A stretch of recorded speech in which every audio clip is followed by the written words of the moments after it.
Benjamin. This is the Global Digest Think Tank Group. You are our guest today. You are diplomat and then trading. How can you say yourself? I am not a diplomat. However, the company called Diplomatic Trade and Diplomatic Trade Capital. So I am not a diplomat, but you can say that I've been coordinating with all type of government corridors, if you will, in an international setting. I am between United States office and Europe office in Milan. I have a dual citizenship as well. We are an advisory capital firm and a strategic investment firm in an infrastructure and strategic um, um, investment dealing with the government and institutional capital. I see. We inject our own investment, our own capital, and we are align our investment appetite with the other institutional capital firms to service government's sector in many parts of the world related to strategic assets and infrastructure. I see. So mainly you work with the government sector, or also do you work with the private sector? Of course, we coordinate between private sector and government sector, yes. We have done some strategic oil and gas pipeline in a few parts of Asian countries. I would not be able to share at the moment. Strategic oil and gas pipeline finance and installation, if you will, among between our company and our strategic partners, if you will. Which means government sector? Government and private. From time to time, we coordinate with some Thailand royal family fund managers, if you will, from time to time. That's also confidential. So, but I do have, I want to say, limited experience working with Asian countries. I see. Currently, we are focused on uh, environmental projects, environmental fund, if you will, related to energy security that support, that support the environmental ambition that the global players, if you will, are working towards. Alternative energy sector, technology implementation, and strategic trade routes. See. We are working closely with some Middle Eastern and North African countries in the past several years up until now on strategic water passages renovation, if you will, or modernization, and other oil and gas pipeline, especially in relation to the Mediterranean Sea countries.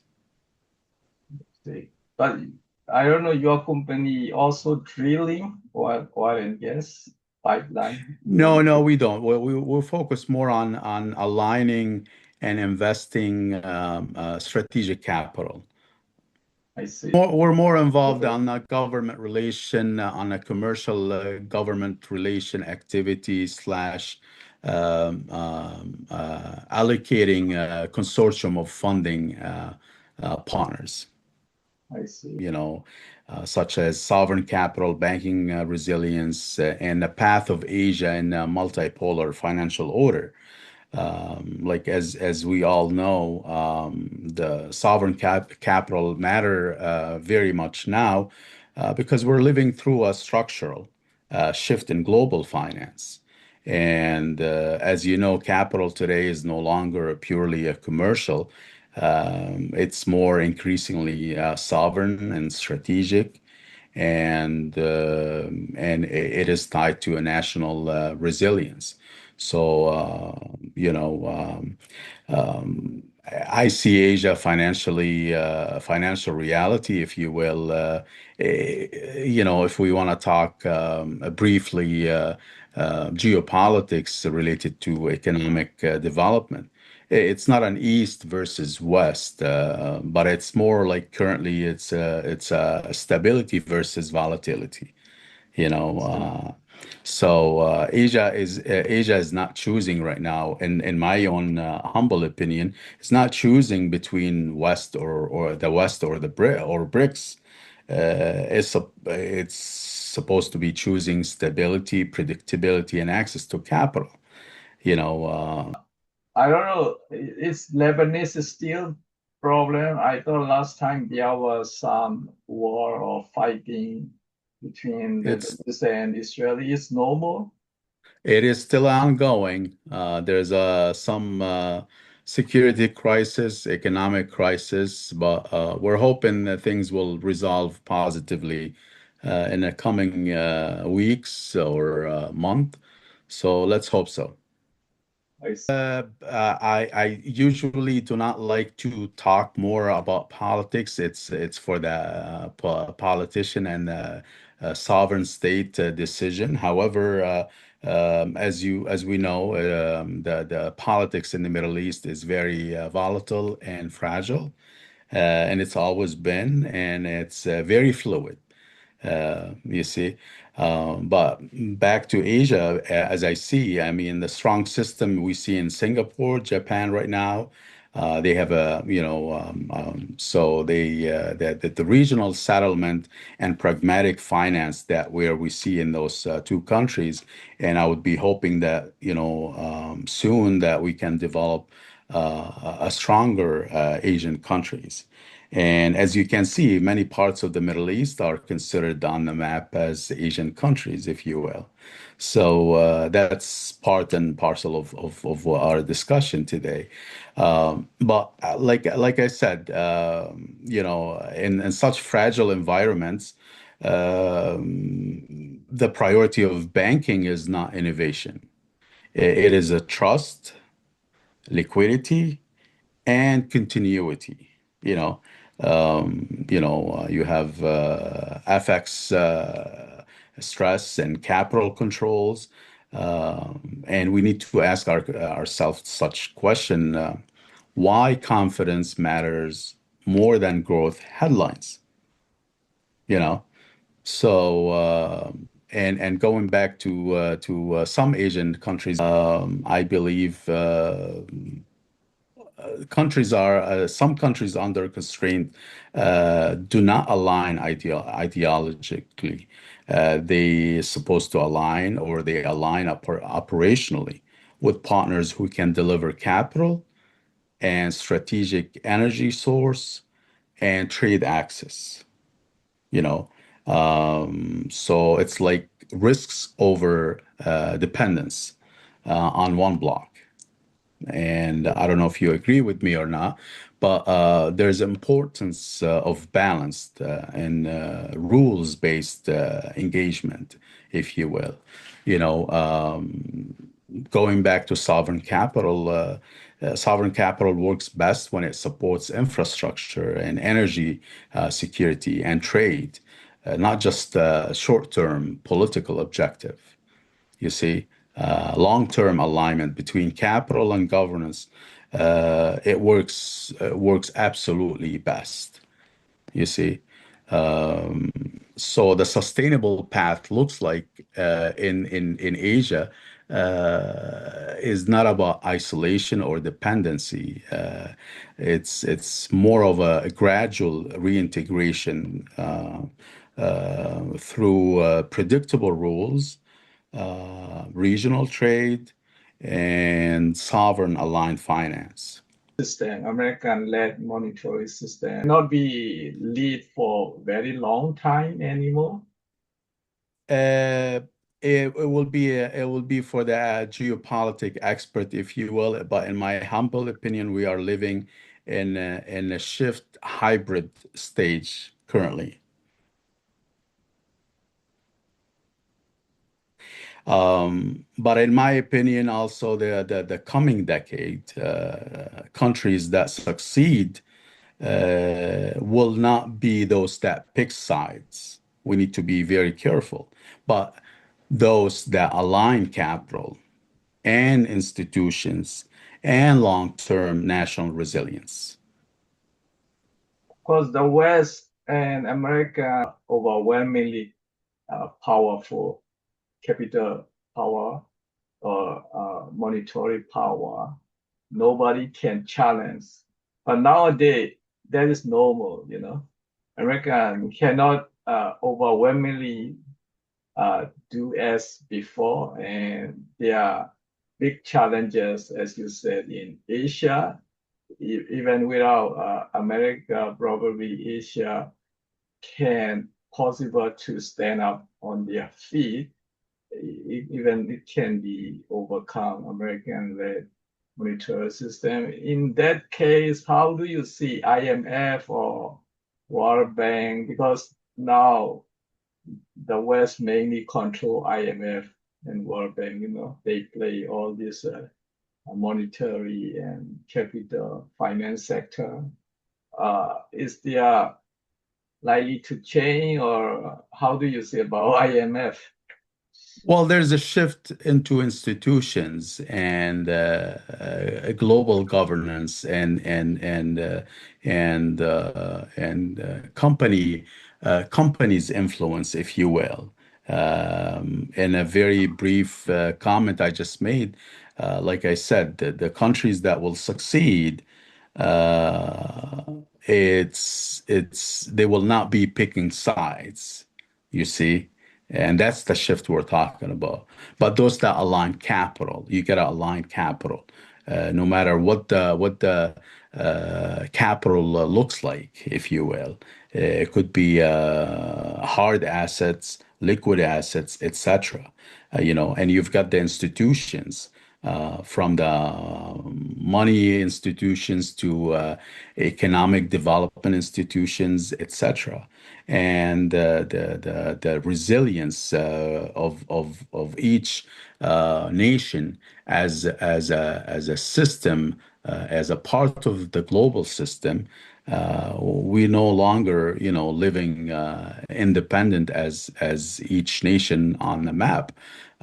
We are a continuity of each other, if you will. That's what we call in today's economic label a circular economy. Still now, US dollar is the key, right, in international finance sector.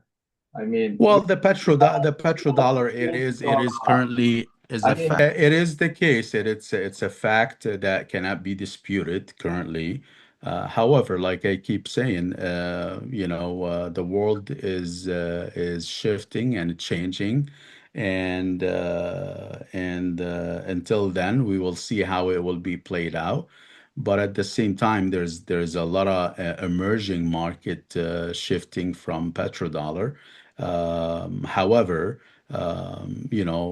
we need to take into equation that in such volatile economic shift, the most stable thing that we can look at is governments who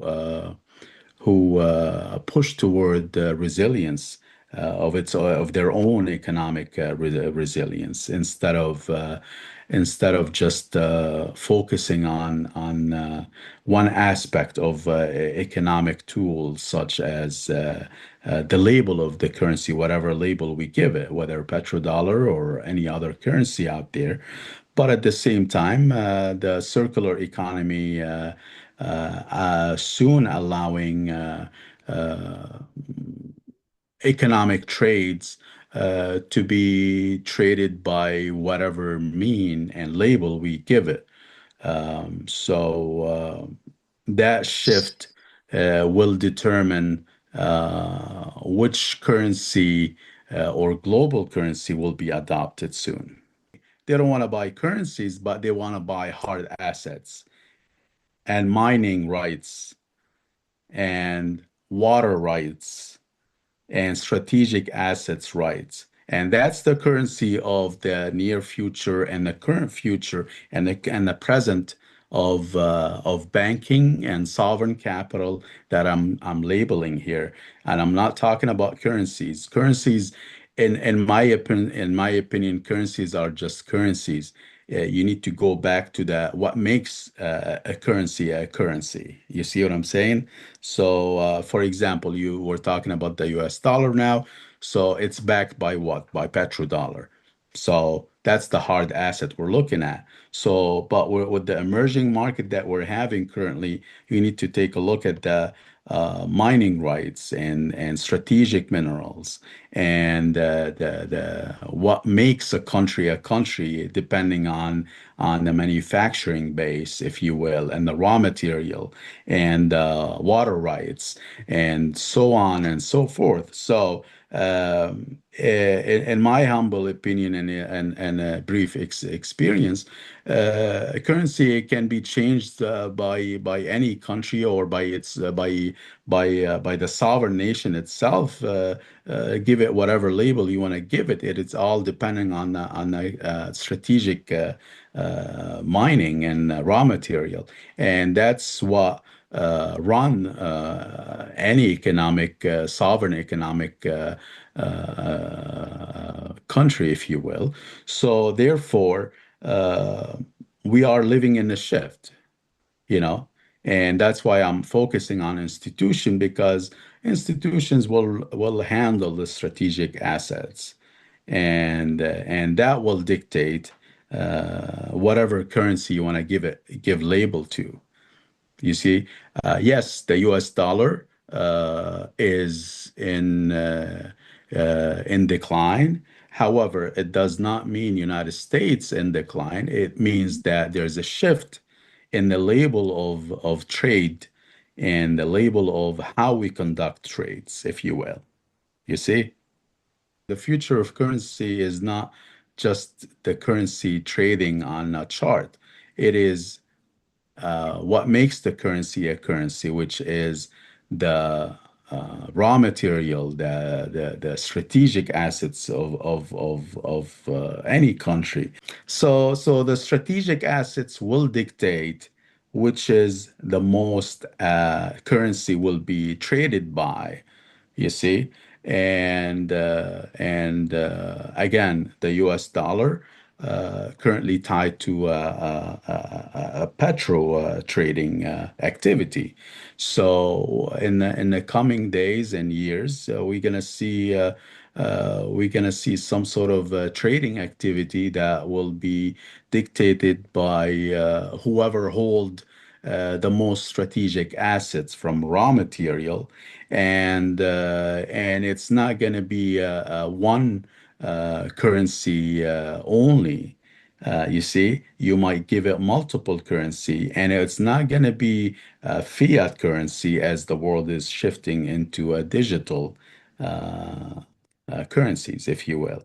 So that's what I'm saying. And I'm not talking about on a personal appetite. I'm talking on the sovereign global trading activities.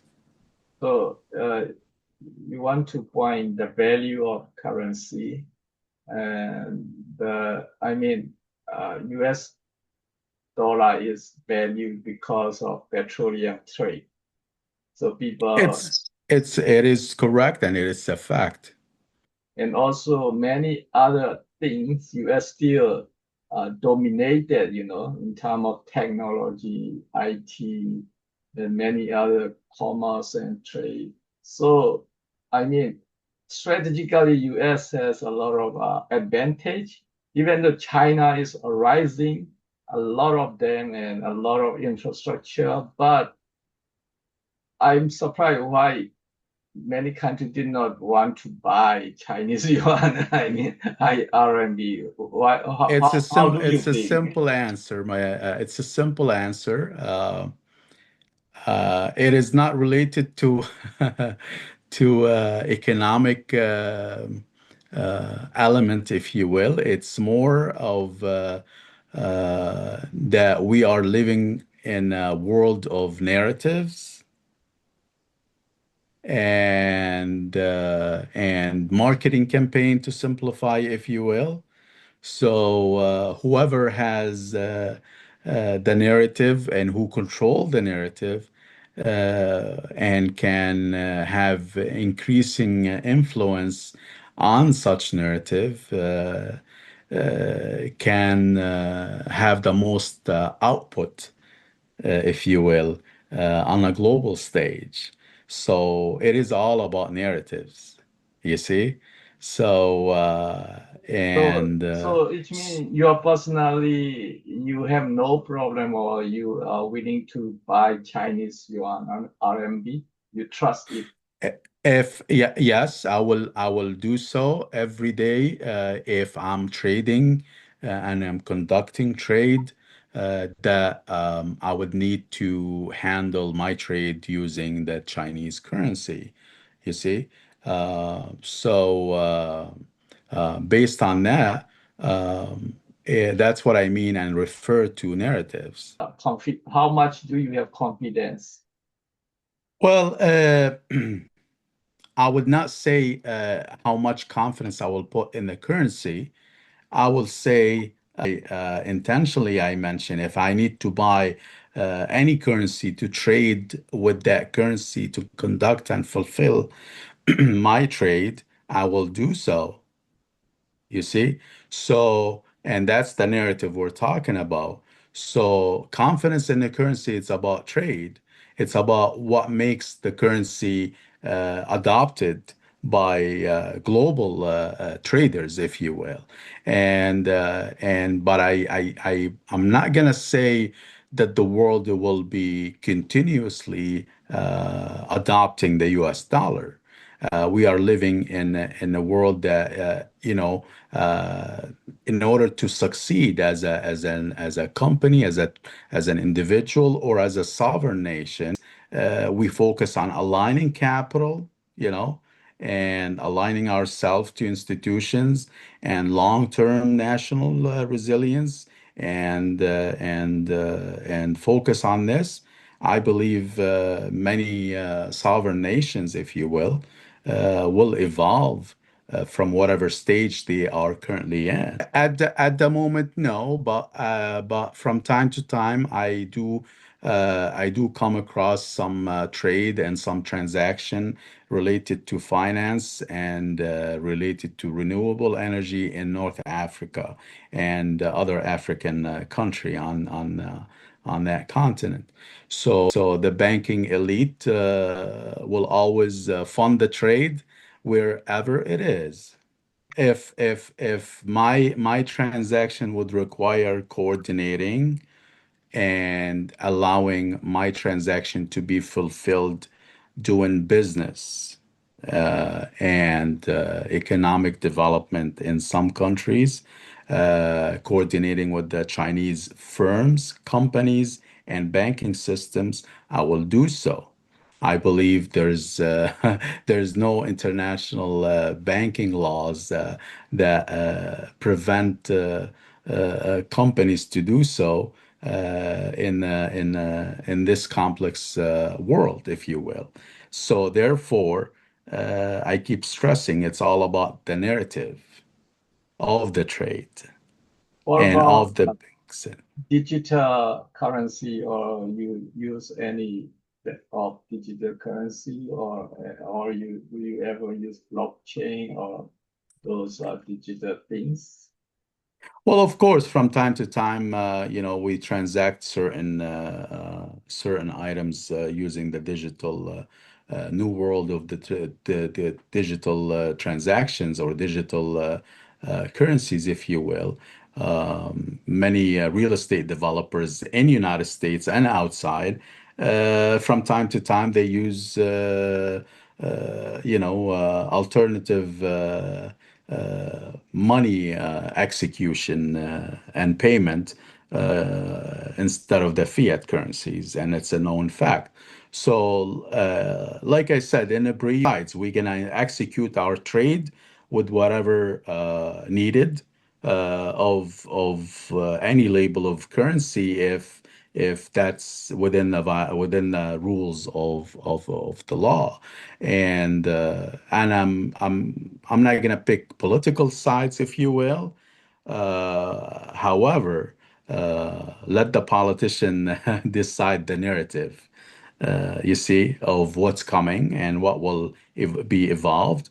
But I believe, what matter the most in the very, very near future, it's the capital, the institution, is the narrative. They will go for whatever side if they feel it's benefit for them. So that's it's picking side itself. Market is like picking side.